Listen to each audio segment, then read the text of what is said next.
ও জীবনেও শোধরাবে না। আর্দ্র, আশান এবং বাকি প্লেয়াররা নিজেদের মাঝে কথা বলছে। মূলত মাঠে কিভাবে কি করবে তারই পরিকল্পনা চলছে এখানে। হুট করে বাকি ছেলেগুলো কথা বলা থামিয়ে হা হয়ে গেল। বিষয়টা লক্ষ্য করে আশান ওদের দৃষ্টি অনুসরণ করে নিজেও অবিশ্বাস্য নয়নে তাকিয়ে রইল।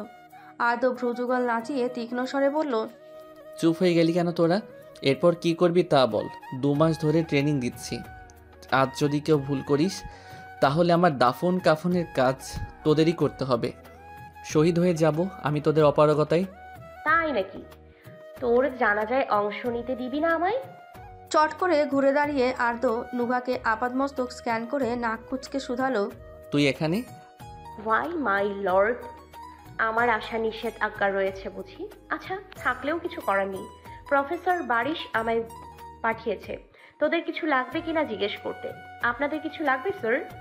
নুভা আর্দের পেছনে যায়। ছেলেগুলো দ্রুত গতিতে ডানে বামে মাথা নাড়িয়ে না বোধক উত্তর জানায়। ফের শটান হয়ে দাঁড়াতেই আশান বলল, বনরে, তোরে একদম একটা ছোট্ট হলুদ পাখির মতো লাগছে, কিউটের ডিব্বা। নুভা এক পলক নিজের দিকে তাকিয়ে দেখে, বুকে হাত বেঁধে ওষ্ঠ বাঁকিয়ে বলল, কিউটের ডিব্বা নাড়ে ছাকলা, আমি জন্মই নিয়েছি এমন ভাবে। আশান বাহাবা করে উঠল। বাকিরা ওর সাথে তাল মিলিয়ে 2 হাত উঁচিয়ে তালি দিল। নুভা ভ্রু নাচিয়ে বাঁকা হাসল। আর্দ্র মুখটা প্যাঁচার মতো করে তাকালো। তাদের কারো সন্দেহ থাকলে না হয় আমি ক্লিয়ার করে দেব, কি বলো? সম্পূর্ণ ঘুরে দাঁড়ায় নুভা আর্দ্র। কণ্ঠস্বর অনুসরণ করে বাকিরাও সেদিকে তাকায়। মানসিক দাঁড়িয়ে আছে, হাতে ভিডিও ক্যামেরা, কালো শার্ট প্যান্ট কেটস পরনে, ট্রিম কাট করা চুলগুলো সেট করা, সব সময়ের মতো ঠোঁটের কোণে হাসি। নুভা চোখের পলক ফেলে নজর সরিয়ে ফেলল। আর্দ্র শান্ত দৃষ্টিতে চেয়ে আছে। আশেপাশে মেয়েদের হই হুল্লোড় বেড়ে গিয়েছে মানসিপকে দেখে। বারিশের হাতে ফাইল দিয়ে সেখান হতেই চাতক পক্ষীর ন্যায় তাকিয়ে আছে প্রণতা তিজা। হুট করে বহু বছর বাদে মানসিপকে দেখে অবাক হয় প্রণতা। তিজা জিজ্ঞাসা দৃষ্টিতে চেয়ে আছে তার পানে। প্রণতা ঢোক গিলে বলল, ওর নাম মানসিব। জাফর তাহরিককে চিনিস তো? তার ছেলে হয়। আদ্রতার বেস্ট ফ্রেন্ড। সেই সূত্রে খুব ছোটবেলায় দেখেছিলাম। তার মানে এত বছর দেখা হয়নি? শুনেছিলাম ওদের 2 ফ্যামিলিতে ব্যবসায়িক ঝামেলা হয়েছিল। এরপর মানসিবকে কানাডায় বোর্ডিং স্কুলে পাঠিয়ে দিয়েছিল ওর বাবা। ও, কিন্তু আদ্র ভাইয়া এমন ফিলিংসলেস মুখ করে রেখেছো কেন? ওনার তো খুশি হওয়ার কথা, বন্ধু ফিরেছে এত বছর পর। জবাব দিল না প্রণতা। ওর নীরবতায় তিজা চুপ যায়। ওদের মাঝে যে কোনো ঘাপলা আছে তার সূক্ষ্ম আভাস টের পেয়েছে বোধহয় মেয়েটা। মাঠে পুরোদমে বাস্কেটবল ম্যাচ চলছে। খেলার 2য় রাউন্ড এখন। সবার মাঝে টান টান উত্তেজনা। নুভার সম্পূর্ণ মনোযোগ আর্দের দিকে। মানসিবের ক্যামেরা আর্দের দিকে হলো ওর নজর বিপক্ষ দলের লিডারের ওপর। ছেলেটার হাবভাব ভালো ঠেকছে না। প্রথম রাউন্ড আর্দের কারণে জিতে নিয়েছে টিম, কিন্তু এখন 2য় রাউন্ড শেষে একটা প্লেয়ারকে ঘায়েল করে ফেলেছে বিপক্ষ দল। বেচারার পা মচকে গিয়েছে, দাঁড়াতে অবধি পারছে না সে। আর্দ্র ওকে রেস্ট করতে বলেছে। এদিকে এক্সট্রা 2জন প্লেয়ারের মধ্যে একজনের মা অসুস্থ বলে সে আসেনি। অন্যজন জরুরি তলবে গ্রামে গিয়েছে। এখন প্লেয়ার না পেলে টিমকে হার মেনে নিতে হবে, কিন্তু তাহলে আর্দের রেকর্ড ভেঙে যাবে। আজ অবধি কোনো ম্যাচে 2য় না হওয়া লিডার কিনা প্লেয়ারের কমতিতে হার মেনে নেবে, ব্যাপারটা অবিশ্বাস্য। বাইরে থেকে শান্ত দেখালেও ভেতরে রাগে গজগজ করছে আর্দ্র। দাঁতে দাঁত পিষে তাকিয়ে আছে বিপক্ষ দলের পানে। ইচ্ছা করে তারা আর্দের টিমের ছেলেটাকে ঘায়েল করেছে, কিন্তু যথেষ্ট প্রমাণ নেই, আর মিথ্যা সাক্ষী দিয়ে ওরা বেঁচে গিয়েছে। আর্দ্র পারলে এক্ষুনি ওদের মাটিতে পুঁতে ফেলে এমন একটা ভাব। চোখে মুখে হিংস্র ভাব লক্ষণ করে বিপক্ষ দলের লিডার বাঁকা হাসল। সে আগে থেকে জানতো আজ এক্সট্রা প্লেয়ার্স মাঠে নেই, তাই সুযোগ বুঝে এই পদক্ষেপ নিয়েছে। না হলে আর্দ্রকে হারানো অসম্ভব। কারো উপস্থিতি টের পেয়ে পাশে তাকায় আর্দ্র। মানসিপ দাঁড়িয়ে, এখন তারই মতো রেড কালার সিভলেস জার্সি, কালো 3/4। মানসিপ সেট করা চুলগুলো পেছনে ঠেলে দিয়ে বলল, অনেকদিন মাঠে নামি না রে, তুই অনুমতি দিলে নামতাম আর কি। আর্দ্র তীক্ষ্ণ দৃষ্টি নিক্ষেপ করে বলল, আর ভিডিও কে করবে? নবচারিণী সামলে নেবে, শি ইজ এক্সপার্ট। উড়নচণ্ডী মাঠে নেমে পড়েছে বিকজ শি ইজ স্টাবডন। মানসিপের হাসি খুশি মুখটা মিলিয়ে যায়। ততক্ষণে ওদের থেকে 2 হাত দূরে থাকা আসানের কাছে গিয়ে দাঁড়িয়েছে নুভা। হাতের ভিডিও ক্যামেরাটা এগিয়ে দিয়ে বলল, গিয়ে তোর বউয়ের পাশে বস, সাবধান কোনো অ্যাঙ্গেল যাতে মিস না হয়। রোজার বস। ক্যামেরা হাতে নিয়ে দৌড়ে মাঠে থেকে বেরিয়ে পড়ে আসান। নুভা ধীর পায়ে এগিয়ে যায় আর্দ্র মানসিবের কাছে। বিপক্ষ দলের লিডার ছেলেরা গলা উঁচিয়ে ব্যঙ্গভঙ্গিতে বলল, ওই হয়েছে গিয়ে নুভা, এই দেখি পিচ্ছি নিব্বি, ওকে তো আমি একাই হারিয়ে দেব। নুভা সম্পূর্ণ ঘুরে দাঁড়ায়, শীতল নজরে চেয়ে কঠোর কণ্ঠে বলে, আমি তোকে আজীবনের জন্য বিশ্রামে পাঠিয়ে দিব। ছেলেটা তেতে ওঠে। নুভা তার ছেলের হাসি ফুটিয়ে তড়িৎ গতিতে বাস্কেটবলটা ফ্লোরে বাড়ি দিয়ে ওপর নিচ করতে লাগলো। ওর গতি দেখে বিপক্ষ দলের ছেলেটা হতভম্ব। নুভা শান্ত কণ্ঠে বলল, প্ল্যান বি বয়স। সাথে সাথে বাঁকা হাসলো আর্দ্র আর মানসিব। আর্দ্র চোখের ইশারায় নিজের টিমমেটদের মাঠের বাউন্ডারির কাছে দাঁড়াতে বলে। আপাতত ওদের আর কিছুই করতে হবে না। আসান ক্যামেরা সেট করে সিটে হেলান দিয়ে বসলো। ডান পাশে তিজা প্রণতাও বসে আছে। ওদের সম্মুখে বাড়ির প্রিন্সিপাল আজাদি এবং বাকি প্রফেসররা আছেন। আসান ওষ্ঠ বাঁকিয়ে হাসলো, কণ্ঠে আফসোসের সুর টেনে বলল, খেলা তো এখনো শুরুই হয়নি, তাতেই ভয় পেয়ে গেলে চলবে? পঞ্চমবারের মতো ট্রফি ভার্সিটির নামে লিখিয়ে দিল আর্দ্র। পরপর টানা 3 ম্যাচে জিতেছে ওর দল। অবশ্য ক্রেডিট নুভার। ধরতে গেলে সে অন্য কাউকে খেলতেই দেয়নি। দর্শকরা শুধু হাঁ করে তাকিয়েছিল ওর পানে। ট্রফি নেওয়ার জন্য স্টেজে ডাক পড়তেই আর্দ্র নুভাকে ইশারা করলো যেতে। নুভা মানা করলো না, ধূপধাপ পা ফেলে উঠে পড়লো স্টেজে। প্রফেশনালদের মতো নুভাকে ক্যামেরাবন্দি করতে ব্যস্ত মানসিব। নুভা ট্রফিটা হাতে নিয়ে ছবি তোলার জন্য দাঁড়ালো না, এক লাফে স্টেজ থেকে নেমে হাঁটা ধরল। প্রিন্সিপাল আজাদের বুকটা গর্বে ফুলে ফেঁপে উঠল। তিনি গরিমা দেখিয়ে বললেন, দেখো সবাই, এই হচ্ছে গিয়ে আইডল। জিতে গেছে তো কি হয়েছে, যারা হেরেছে তাদের পাশে দাঁড়ানোর মতো মহৎ কাজ আর কেউই করে না। বাকি প্রফেসররাও সায় জানালো। বাড়ির সবার পানে চেয়ে কণ্ঠ খাদে নামিয়ে বলল, স্যার কিছু মনে না করলেও এক প্রশ্ন করতাম। প্রিন্সিপাল আজাদি কৌতূহলী নজরে তাকালেন।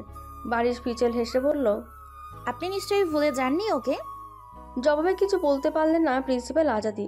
তার পূর্বেই আশেপাশে সবাই চিৎকার দিয়ে উঠল। দৃষ্টি সম্মুখে নিক্ষেপ করতেই বিস্ময়ে হতবাক প্রিন্সিপাল আজাদি। সেকেন্ডের ব্যবধানে কি থেকে কি হয়ে গেল। সে বিপক্ষ দলের লিডারের মাথায় হাত দিয়ে ফ্লোরে পড়ে আছে। কপালতে চুইয়ে চুইয়ে রক্ত গড়িয়ে পড়ছে। তার সামনে হাঁটু গেড়ে বসে আছে নুভা। হাতের ট্রফি ওপরের অংশে রক্ত লেগে আছে। নুভা ছেলেটার দিকে খানিকটা ঝুঁকে ট্রফিটা উঁচিয়ে বলল, এটা তোর নামে দিলাম। লজ্জা যে তোর নেই তা আমি জানি, তবে প্রাণের ভয় এবং জীবনের প্রতি মায়া থাকলে আর কখনো তোর এই ভেটকি মাছের মতো মুখখানা নিয়ে এ মুখো হবি না, নয়তো এমন হাল করব বেঁচে থাকার প্রতি আশা হারিয়ে ফেলবে। সযত্নে রক্তে মাখা ট্রফিটা ছেলেটার কোলে রেখে উঠে দাঁড়ায় নুভা। ট্রাউজারের পকেটে হাত ঢুকিয়ে জোর গলায় দৃঢ় কণ্ঠে বলল, 10 মিনিটের মধ্যে এই বাসি আইটেম দেবরকে সসম্মানে ভার্সিটি থেকে বিদায় কর। ফার্স্ট। হুকুম করতে দেরি, কাজে লেগে পড়ল সবাই। যে যেভাবে পারছে ছেলেগুলোকে উঠিয়ে ভার্সিটি থেকে বাইরে নিয়ে যেতে মত্ত। রীতিমতো দ্বিতীয় দফা প্রতিযোগিতা শুরু হয়ে গেল। মিনিট 60 পেরোতেই ওদেরকে বিদায় করে হাত ঝাড়ল সবাই। তিজা টাওয়াল দিয়ে মুছে দিচ্ছে নুভার গায়ে জমা হওয়া বিন্দু বিন্দু ঘাম। আর প্রণতা ননস্টপ বকাঝকা করে যাচ্ছে ছেলেগুলোর সাথে এমন ব্যবহার করার জন্য। আবার হাত পাখা দিয়ে বাতাসও করছে বটে। আসান আলতো করে নুভার মাথায় চুমু খেয়ে বলল, দ্যাটস মাই লিটল সিস্টার, সব সময় ফাটিয়ে দেয়, গুড জব। নুভা জিভা দিয়ে ঠোঁট ভিজিয়ে হাসলো। প্রণতা এবার আসানকে বকতে লাগলো। বেচারা তিজার পেছনে গিয়ে বাচ্চাদের মতো মুখ করে দাঁড়িয়ে রইল। নুভা বোতল থেকে অর্ধেক পানি পান করে বাকি পানিটুকু মাথায় ওপর ঢেলে দিল। ফের চেঁচিয়ে উঠল প্রণতা। তিজা একা ওকে সামাল দিতে হিমশিম খাচ্ছে, কারণ নুভাও প্রণতাকে খ্যাপাতে এটা সেটা বলে করে যাচ্ছে। আসানও যোগ দিয়েছে ওর সাথে। দূর হতে ওদের কাণ্ড দেখে মাথা নাড়িয়ে হাসলো আর্দ্র। মানসিক তো ভিডিও করে মহা খুশি। নুভা ছেলেটাকে মারার সিনটা দেখছে বারবার। নুভার মাঝের শান্ত বাঘিনী যে এখন আরও হিংস্র হয়ে পড়েছে তার ছোট একটা প্রমাণ স্বরূপ ভিডিওটা রেখে দিল মানসিব। অবশ্য ঘটনাস্থলের বাকি সবার ফোন ঘেটে ভিডিও ডিলিট করার নির্দেশ দিয়েছে আর্দ্র। হঠাৎ দুজনের চোখাচোখি হতেই হাসলো ওরা। মানসিব তৃপ্তিময় হাসি ফুটিয়ে বলল, ভাবছি একটা সিনেমা বানাবো। টাইটেল হবে এদের দি কালম টাইগারেস, আর লিড হবে নবচারিণী। ডিরেক্ট বাই তাহরিক মানসিব অ্যান্ড প্রডিউস বাই আদ্রাসান ওরহান। দেখা যাবে দর্শকও আমরা দুজনেই হব। শব্দ করে হাসলো দুজনে। কাঁধে কাঁধ মিলিয়ে দুজনে গল্প করতে করতে চলে গেল। আর সবার আড়ালে ওদের পানে চেয়ে রইল তৃষ্ণার্ত নীলাভ চোখজোড়া। সময়টা কি থেমে যেতে পারে না এখানে? পকেটে থাকা ফোনটা বিপ হতেই সম্বিত ফিরে এলো নুভার। ফোন হাতে নিয়ে স্ক্রিনের পানে তাকাতেই এতক্ষণের ফুরফুরে মেজাজটা বিগড়ে গেল। চোয়াল শক্ত করে মেসেজটায় নজর বুলিয়ে যাচ্ছে নুভা। শেষ লাইনটা পড়ে ভ্রু কুচকাল মেয়েটা। কিছু একটা ভেবে চট করে চাইলো দূরে। না, ঠিক আছে সব। দিব্যি আড্ডা দিয়ে যাচ্ছে আর্দ মানসিব, সাথে বারিশ এবং প্রিন্সিপাল আজাদিও আছে। দৃষ্টি সরিয়ে দ্রুততার সহিত নুভা স্ক্রিনে টাইপ করলো মেয়েটা। সেন্ড করে এক পলক চোখ বুলিয়ে স্থির হয় নুভা। তুমি জরুরি তলবে ব্যবস্থা নাও। ওদের ফিরে আসার আগে এখানে আমি কাজ শেষ করব। এসির বাতাসের মাঝেও ঘামছে রুহানি। নিজেকে যত সম্ভব নিয়ন্ত্রণ রাখতে চেয়েও পারছে না। অস্থির চিত্তে হাঁসফাঁস করছে মেয়েটা। তার মুখোমুখি সোফায় পায়ের ওপর পা তুলে বসে আছে স্যুট কোট পরিহিত দুজন মানব মানবী। দেখে বয়সে ছোট মনে হয়েছিল প্রথমে, তবে ওদের গম্ভীর মুখটা দেখে ঢোক গিলছে রুহানি। যখনই মনে হয় কালো চশমার আড়ালে দুজোড়া চক্ষু চেয়ে আছে তার দিকে, সংকোচে নতজনু হয়ে যাচ্ছে সে। 2 দিন আগে রুহানি তার এক কলিগের সাথে শপিং করতে মলে গিয়েছিল। তখনই দেখা হয়েছিল এই দুজনের সাথে। যুবক যুবতীর পেছনে স্যুটকোট পরিহিত দানব আকৃতির 4 জন মানবও হেঁটে যাচ্ছিল। যুবতী মেয়েটা ইশারা করতে দেরি, স্টাফরা সেটা প্যাক করতে অপেক্ষা করেনি। এভাবে প্রায় 3 থেকে 4টে দোকানের সব কিছুই কিনে নিয়েছিল ওরা। রুহানি অবশ্য বিষয়টাকে বড়লোকে বিরাট কারবার বলে চালিয়ে দিয়েছিল। তবে চলে যাওয়ার সময় যুবকের শেষ কথা শুনে 440 ভোল্টের ঝটকা খেয়েছিল সে। যুবক মলের ম্যানেজারের উদ্দেশ্যে বলেছিল, আমার ওয়াইফই এক জিনিস দ্বিতীয়বার ব্যবহার করতে পছন্দ করে না, সো আমাদের আসা যাওয়া চলবে। অবশেষে বাকি সবার মতো রুহানিও হাঁ করে ওদের চলে যাওয়ার পথে চেয়েছিল। হতবুদ্ধি হারিয়ে গেছে তার, মস্তিষ্ক শূন্য লাগছে। যেখানে তার বিয়ে সেরে সংসার করার কথা, সেখানে এতটুকু ছেলে মেয়ে বিয়ে করে ফেলেছে। আবার ছেলেটার বউ নাকি দ্বিতীয়বার একই জিনিস ব্যবহার করতে পছন্দ করে না। কোনো সিনেমা সিন হলে মেনে নেওয়া যেত, কিন্তু বাস্তবে যে তবুও বহু কষ্টে নিজেকে মানিয়ে নিয়েছিল রুহানি।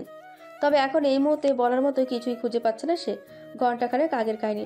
হসপিটালে নিজের কেবিনে প্রবেশ করতে আটকে ওঠে রুহানি। সোফায় পায়ের পর পা তুলে সাহেবী ভঙ্গিতে বসে আছে সেই যুবক, পাশে সেই অত্যাধিক সুন্দরী যুবতী। রুহানি ভয় পেয়ে কিছু জিজ্ঞাসা করার পূর্বেই যুবক বিনয়ী সুরে বলছিল, ঘাবড়াবেন না মিস রুহানি, আপনার কোনো ক্ষতি করব না আমরা। প্লিজ এখানে বসুন। সেই যে রুহানি ওদের মুখোমুখি বসেছে, একটা কথাও বলেনি। পিনপতন নীরবতার সমাপ্তি ঘটিয়ে যুবক গলা খেকেড়ে দিয়ে বলল, এভাবে পারমিশন ছাড়া কেবিনে প্রবেশ করার জন্য আমি আমাদের হয়ে আন্তরিকভাবে আপনার কাছে ক্ষমা চাইছি। আপনারা কারা? বহু কষ্টে জড়তা ঠেলে বলল রুহানি। যুবক খানিকটা নড়ে চড়ে বসে। ব্লেজারের বুক পকেটে হাত দিতেই ভয়ে কুকড়ে যায় মেয়েটা। এই বুঝি পিস্তল বের করে কপালে ঠেকিয়ে ধরবে। যুবক একটা কালো আইডি বের করে রুহানির সম্মুখে ধরে গম্ভীর কণ্ঠে বলল, আমি আর্দ্র, আর হচ্ছে আমার পার্টনার নুভা। আমরা সিআইডি মেম্বার্স। উপরি মহল হতে আসল পরিচয় দেওয়ার নিষেধাজ্ঞা রয়েছে, তাই আমাদের ফেইল আইডি আপনাকে জানাচ্ছি। আপনি হয়তোবা আমাদের সেদিন মলে দেখেছিলেন, মনে আছে আপনার? রুহানি মৃদুভঙ্গিতে মাথা নাড়ায়, আর্দ্র আইডি পকেটে রাখলো। সিরিয়াস মুখে বসে শান্ত কিন্তু গম্ভীর মুখে বলল, যাই হোক, আসল কথায় আসি। আমাদেরকে একটা সুইসাইড কেস দেওয়া হয়েছে, যার ভিকটিমের সাথে প্রত্যক্ষভাবে কিছু সময়ের জন্য হলেও আপনার পরিচয় ছিল। মূলত কেসের জন্য আপনাকে সাসপেক্ট হিসেবে ধরে আমরা জিজ্ঞাসাবাদ করতে এসেছি। আই হোপ আপনি দ্বিমত পোষণ করবেন না। এবারও মুখে কিছু বলল না রুহানি। তার তো প্রাণ যায় যায় অবস্থা। ছোটবেলা থেকে পুলিশ, চোর, ডাকাত এসবে ফোবিয়া আছে তার। এখন কিনা স্বয়ং সিআইডির লোক এসেছে, দাঁড়িয়েছে তার সম্মুখে। অতিরিক্ত ভয়ে কথা বলতে পারছে না মেয়েটা। নুভা কফির কাপটা টি টেবিলে রেখে শান্ত কণ্ঠে বলল, মেয়েটার ফ্যামিলি থেকে তার প্রেমিককে মেনে নেয়নি, বরং তারা ওকে বিয়ে দেবার জন্য লেগে পড়ে, আর ছেলেটা অন্য মেয়েকে বিয়ে করে। এদিকে মানসিকভাবে ভেঙে পড়ে, নিজের ক্ষতি করে ফেলে মেয়েটা। দেন বিক্ষত অবস্থায় ওকে হসপিটালে আনা হয়। আইসিইউ থেকে কেবিনে শিফট করার পর প্রায় আধা ঘন্টা আপনি ওর ডিউটিতে ছিলেন, আর সেই সময়ই এতদিন চুপ থাকা মেয়েটা আপনার সাথে কথা বলেছিল। পরবর্তীতে ডিসচার্জ পাওয়ার পর ওকে বাড়ি নিয়ে যাওয়া হয়।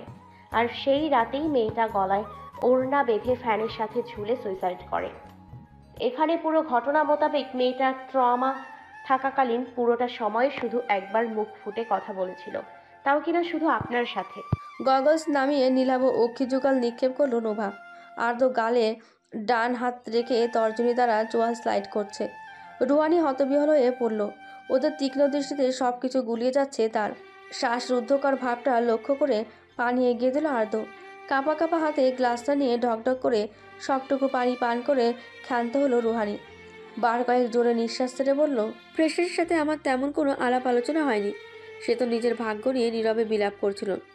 ও শুকনো প্রাণীর মুখটা দেখে ভীষণ মায়া হচ্ছিল আমার, তাই আগ বাড়িয়ে আমি গিয়েছিলাম ওকে সান্ত্বনা দিতে।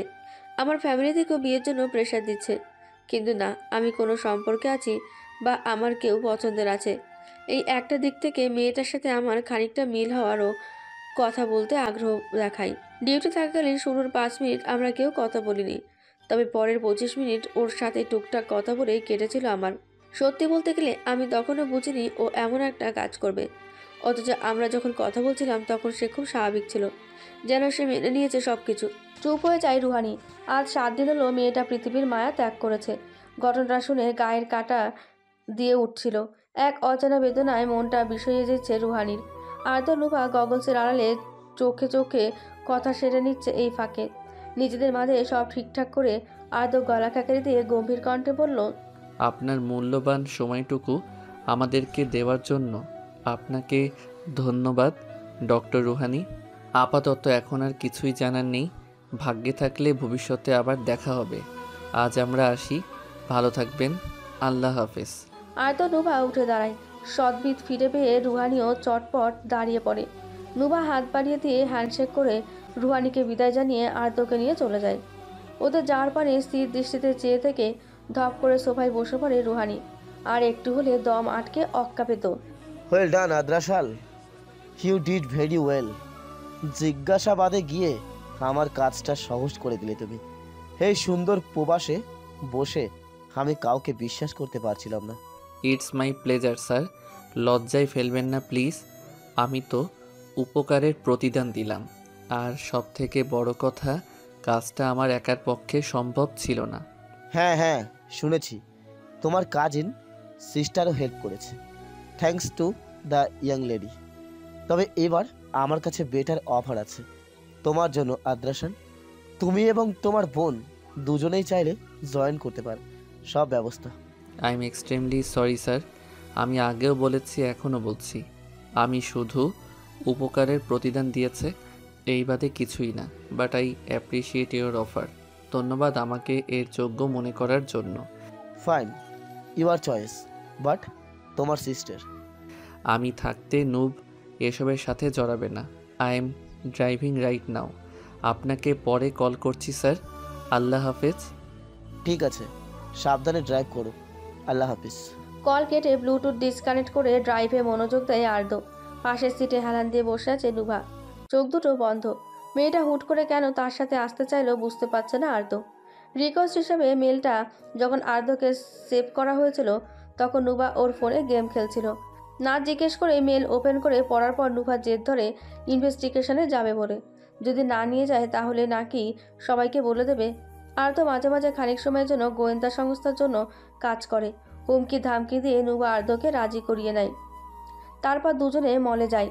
নিজেদের হুলিয়া বদলে ফেক হাজব্যান্ড ওয়াইফ সেজে রুহানিকে দেখায়। তারপর ওকে বিশ্বাস করায় কেসের জন্য মাঝে মাঝে এমন মিথ্যে নাটক করা লাগে ওদের। বিকট শব্দ তুলে ফোনটা বেজে উঠতেই নুভা চোখ খুলে তাকায়। স্ক্রিনে নামটা দেখে বাঁকা হেসে কল রিসিভ করে লাউডে রেখে ফের গা এলিয়ে দেয় সিটে। আর্দ্র আর চোখে দেখল কলটা আশার করেছে। আশা সতর্কতা মিশ্রিত কণ্ঠে বলে, কাজ হয়েছে? নুভা ওষ্ঠ প্রসারিত করে হেসে বলল, এই তো ঝক্কাস মাল, বিন্দাস কাজ হয়েছে। মাইন্ড ইউর ল্যাঙ্গুয়েজ, কী সব বলে যাচ্ছিস? ইয়া আল্লাহ, এই দিন দেখার জন্য জীবিত রেখেছিলে। নিজের বড় ভাই মেয়ে দেখে আসার দায়িত্ব নিলাম, এখন যখন কমেন্ট করলাম সে বলে আমার ভাষা খারাপ। একদিনের পরিচয়ে এত দরদ পড়ছে মেয়ের জন্য। এসবের সম্মুখীন হওয়ার পূর্বে আমার ওয়ার্ন করে দিলেই পারতে। আমি এক মুঠো পানিতে ভেসে চলে যেতাম। নুভা নাটকীয় ভঙ্গিতে নাক টানল। আদ্য ভ্রুযুগল কুচকে শুনছে ওদের কথা। ফোনের অপর প্রান্ত হতে আশার ফুঁসে গিয়ে বলল, তুই আজ বাড়ি আয়, জিব্বা কেটে দেবো তোর বজ্জাত মেয়ে। তারপর সেই জিব্বা সহ তোর এই ঠোঁট কাটা অভ্যেস মাটিতে পুঁতে ফেলবো আমি। একটা মেয়ে হয়ে এমন নির্লজ্জদের মতো কথা বলতে লজ্জা করে না? তা করবে কেন? তুমিই তো বললে আমি নির্লজ্জ। তোমার 14 পূর্বপুরুষের কেউ ইহকালে শুনেছে নির্লজ্জদের লজ্জা করে? ন্যূনতম কমন সেন্সটুকু নেই তোমার ব্রেনে। এই ব্রেন নিয়ে কিভাবে এত বিজনেস সামলাও আল্লাহ মালুম। তুই চুপ থাক, আজ আয় বাড়িতে, জম্পেশ ভোজের আয়োজন করব তোর জন্য। আমার জন্য?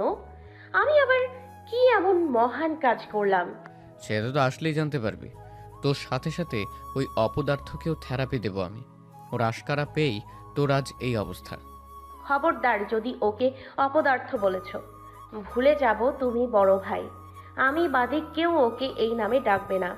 বিস্ফোরিত নয়নে নুভার শক্ত মুখখানার দিকে তাকালো আর্দ্র। এতটা অধিকার খাটানোর স্পর্ধা কে দিল ওকে? হ্যাঁ, তবে চাইলে অন্য নামকরণ করে সেই নামে ডাকতে পারো, তাতে আমার আপত্তি নেই। দৃষ্টি ঘুরিয়ে মুখটা প্যাঁচার মতো করে ফের ড্রাইভে মনোযোগ দিল আর্দ্র। কার কাছে কি আশা করছে ও? নুভা আর চোখে এক পলক আর্দ্রের পানে চেয়ে মুচকি আসলো। এদিকে আষাঢ়ের হাসির শব্দ ফোন পেরিয়ে গাড়ির মধ্যে বাড়ি খাচ্ছে। বেচারা বহু কষ্টে হাসি থামিয়ে শুধু বলল, তুই বাড়ি আয়। কল কেটে দিল আশার। এবার নুভা ঘাড় ফিরিয়ে পূর্ণ দৃষ্টি মেলে আর্তের দিকে তাকায়। সেই যে মুখ গোমরা করে বসেছে এখনো অমনই আছে। আচ্ছা, এই অপদার্থের মাথায় কি একবারও প্রশ্ন জাগলো না আশার কেন রুহানির সম্পর্কে খোঁজ করতে নুভাকে পাঠিয়েছে? না, জাগেনি।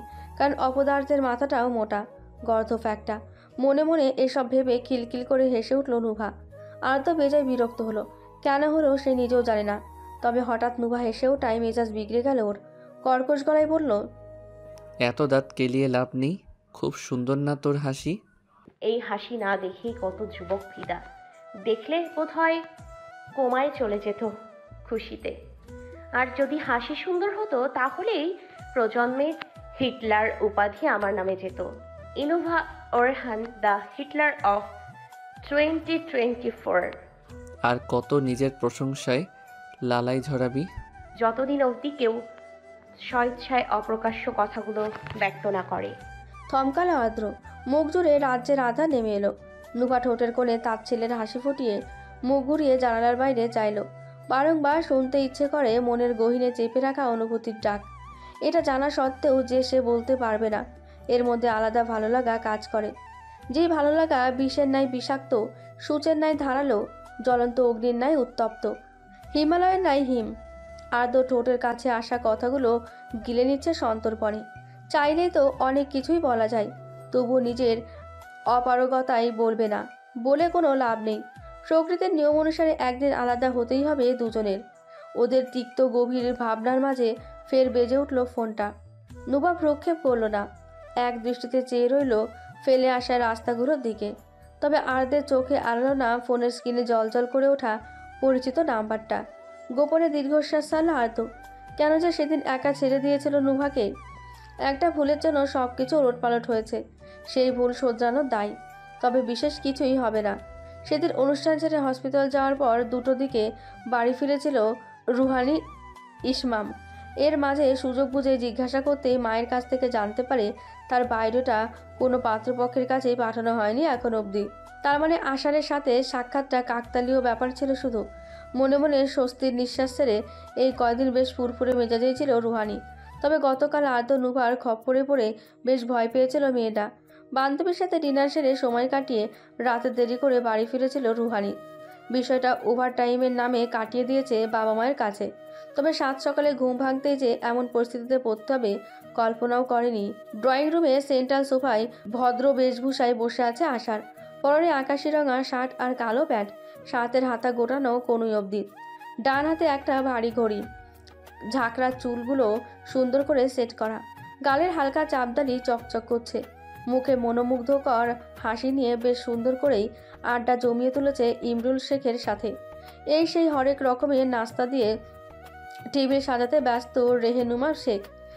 ইসমামও বেশ ভালোভাবেই মিশে গেছে আষাঢ়ের সাথে। রুহানি হাঁ করে তাকিয়ে আছে দোতলার করিডোরে হতে। আশারকে একটু বেশি সুন্দর লাগছে, কিন্তু সে এখানে কি করছে? আবার বিজনেসের কাজে আসেনি তো? আসলে আসতেও পারে, তবে তাহলে তো অফিসে যাওয়ার কথা। ছুটির দিনে সকালবেলা বাড়ি আসার মানে কি? আর বাবা মা, ভাই, এরাই বা আষাঢ়ের খাতিরে আদা জল খেয়ে পরিমেছে কেন? ওই তো আমার মেয়ে রুহানি, নিচে আয় মা। রুহানি চমকে তাকায় ইমরুলের পানে। চোখ ঘুরিয়ে তাকাতেই আষাঢ়ের সাথে চোকাচোকি হয়ে যায় ওর। দৃষ্টি নত করে শুকনো ঢোক গেলে মেয়েটা। ততক্ষণে সিঁড়ি বেয়ে ওপরে এসে মেয়ের পাশে দাঁড়িয়েছে রেহেনুমা। ওড়নাটা মাথায় টেনে দিয়ে রুহানির কানে কানে বললেন, মা, আমি সত্যি জানি না কি হচ্ছে, তবে যা হচ্ছে আল্লাহ ভালোর জন্যই করছে। পুরোদমে বিয়ের আয়োজন চলছে ওরহান ভিলায়। পাশাপাশি শেখ পরিবারও পিছিয়ে নেই। অনুষ্ঠানের মধ্যে শুধু বিয়ে এবং বৌভাত হবে। হলুদ মেহেদি এর জন্য আলাদা করে অনুষ্ঠানের ব্যবস্থা করা হয়নি। বিষয়টি পুরোপুরি আশা এবং রুহানির মতামত অনুসারে, তাই দুই পরিবারের বাকি সদস্যরা এতে অমত পোষণ করেনি। আগামীকাল বিয়ের ডেট, সেই সূত্রে সবাই কাজে ব্যস্ত, শুধু নুভা বাদে। সে বিন্দাসে ঘুরছে ফিরছে। তাকে শপিংয়ের দায়িত্ব দেওয়া হয়েছিল। বন্ধুর বিয়ের অজুহাতে এক সপ্তাহের ছুটিতে ফিরেছে আনস। তাই নুভা চালাকি করে নিজের দায়িত্ব আসান, তিজা, প্রণতা, আনসের কাছে চাপিয়ে দিয়েছে। একদিকে ওরা নিজেদের মাঝে সময় কাটাতে পারবে, আবারও বিয়ের শপিংও হয়ে গেল। এক তীরে দুই নিশান। ওদের সাথে আশারও যাবে। কোণে পক্ষ হতে যাবে রুহানি এবং ইসমাম। নুভা ঘুরে ফিরে কিচেনে এসে খাবার টেস্ট করছে। আশারের কণ্ঠ শুনে বেরিয়ে আসলো ও। শার্টের হাতা গুটিয়ে আশার কিছু বলার পূর্বেই নুভা ওর মুখে আস্ত একটা মিষ্টি পুরে গেল। আচরক এমনটা হওয়ায় বেচারা মিষ্টি মুখে হিমশিম খেতে লাগলো। নুভা মুখের মিষ্টি চিবিয়ে গিলে বলল, আমার তো এই মিষ্টিটাই বেস্ট লেগেছে। বিক্রমপুর থেকে আমদানি করে এনেছি বলে কথা। তোমার কেমন লেগেছে? আশার বহু কষ্টে মিষ্টি গিলে খেয়ে বলল, হ্যাঁ ভালোই। তুই? আরেকটা দিই? না, এবার চমচমটা টেস্ট করো। টাঙ্গাইলের এটা। আর একটু ওয়েট করো, আমি এক্ষুনি বগুড়ার দইটা নিয়ে আসছি। নুভা হাতের প্লেট আশারকে দিয়ে উল্টো ঘুরে পা বাড়ায়। আশার খপ করে ওর বাহু ধরে বলে, থাম বইন, আমি এখন খাবো না, মলে যাব। ও, তাহলে আমায় ডাকলে কেন? শিওর হওয়ার জন্য। তুই সত্যিই যাবেই না? দেখ ভাইয়া, আমার যাওয়ার হলে আমি একাই গিয়ে সবার জন্য ঢের বেশি শপিং করে আসতাম, কিন্তু আমার একদমই মুড নেই। আবার এই দিন আদ্রের সাথে প্রায় অর্ধেক মল কিনে নিয়েছিলাম। নুভা আশারের হাত থেকে প্লেটটা নিয়ে ফের মিষ্টি মুখে দিল। আশার কিঞ্চিত সময় মৌন থেকে নুভার পানে যায়। ভ্রুকুচকে বলে, আচ্ছা, আরদের কি খবর রে? কোনো খোঁজ পেলাম না তোর, সকাল থেকে লাপাত্তা। জনাব আদ্রেশান ওরহান অনুষ্ঠানের কাছে মত্ত থাকায় সে যাবে না, আমায় এতটুকুই বলেছে। আশার ডানে বামে মৃদু মাথা নাড়ায়। আশান গাড়ি নিয়ে অপেক্ষা করছে বাইরে। বিদায় নিয়ে আশার বেরিয়ে যেতে নুভার পকেটে থাকা ফোন বিপ করে উঠল। নুভা ফোন বের করে কল রিসিভ করে বা কাঁধে রেখে কানে চেপে ধরল। অপর পাশতে আরদের কণ্ঠ ভেসে এলো, তোরা মলে? ভাইয়া মাত্র বের হলো আশানকে নিয়ে। এখান থেকে তিজা, প্রণতা, আশানদাকে নিয়ে শেষমেশে হবু শ্বশুরবাড়ি হয়ে মলে যাবে। তুই সাথে যাসনি কেন? আমি শপিং করতে গেলে এখানের মিষ্টিগুলো কে খাবে? তোর চাচা। এত রকম খাবার রেখে আমি শপিং করতে যাব, তুই ভাবলি কিভাবে? অপদার্থ। খাইতে খাইতে শহীদ হয়ে যাস না উড়নচণ্ডী। শপিং যাওয়ার প্রসঙ্গ তুলেছি কারণ আপনি নিজের পছন্দ ছাড়া পোশাক পরেন না। তোর পছন্দেরটা তো পরি। মানে সিম্পল, যদি ভাইয়ের বিয়েতে আমাকে ওয়েস্টার্নে দেখার ইচ্ছে না থাকে তাহলে আমার জন্য পার্সোনালি তুই গিয়ে শপিং করে আনবি। ইস, বয়ে গেছে আমার। এত কাজ রেখে আমি যাব ম্যাডামের জন্য শপিং করতে? তুই যাবি না? না, আমি পারবো না, রাখছি। ফট করে কল কেটে দিল আর্দ। নুভা ড্যাব ড্যাব করে কিছুক্ষণ ফোনের পানে চেয়ে থেকে দাঁতে দাঁত পিষল। কত বড় দুঃসাহস! কিছু বলতে না দিয়েই কল কেটে দিল। রাগের চোটে আরেকটা মিষ্টি মুখে নিয়ে হিংস্রভাবে চিবোতে লাগলো। নুবা আম্মু, তোমার নামে পার্সেল এসেছে। দেখি আন্টি। মেয়েটি নুবার হাতে মাঝারি সাইজের বক্সটা দিয়ে চলে গেলেন। আর এক মুহূর্ত দাঁড়ালো না নুভা। প্লেটটা টেবিলে রেখে এক দৌড়ে সিঁড়ি বেয়ে নিজের কক্ষে গিয়ে দরজা লাগিয়ে দিল। স্টাডি টেবিলের গোপন ড্রয়ার খুলে এক হাত সমান লম্বা লাঠি বের করলো। বেডে পার্সেলটা রেখে হাঁটু গেড়ে বসলো ফ্লোরে।